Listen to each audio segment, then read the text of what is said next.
The last war under the mountain. The horn echoes still. It once rang from the highest vaults of Khazad-dûm, crafted from blackstone and gold leaf. Now shattered, it lay beside its bearer, Dwalin Ironmark, captain of the guard, his throat opened by an Uruk blade. They came not like goblins. They came in silence. Uruk-hai. Taller, stronger, armored in steel and discipline. They did not hiss, or chatter, or shriek. They marched, shoulder to shoulder, through the halls the dwarves had bled to reclaim. It was Balin's dream to see Khazad-dûm reborn. But dreams die in shadow. The dwarves fought from the second hall, defending the bridge above the Dimral stair.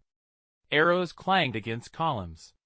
Axes flashed silver in the torchlight. "Hold the flank!" shouted Oin, rallying his kin. Blood soaked his beard, but he stood firm.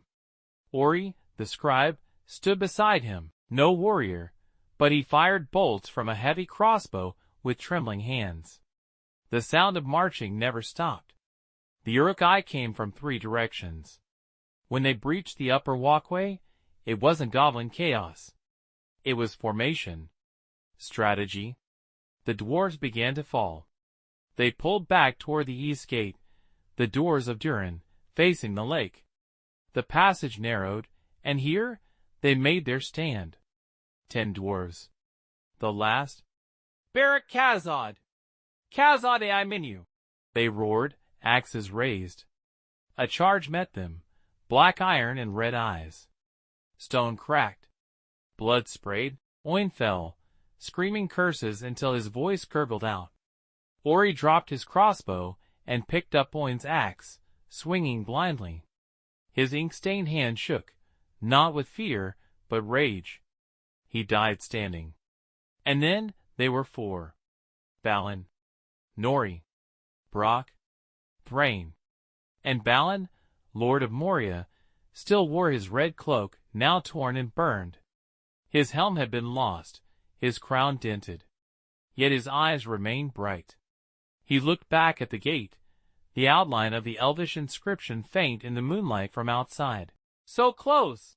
he whispered. He raised his warhammer and pointed to the dark corridor where fresh footfalls echoed. "We hold." They fought like sons of the first forge. Uruk-hai fell. Dwarves bled. Nori lost his arm, but kept swinging with the other. Brock shoved a broken spear into an Uruk's throat before 3 others impaled him.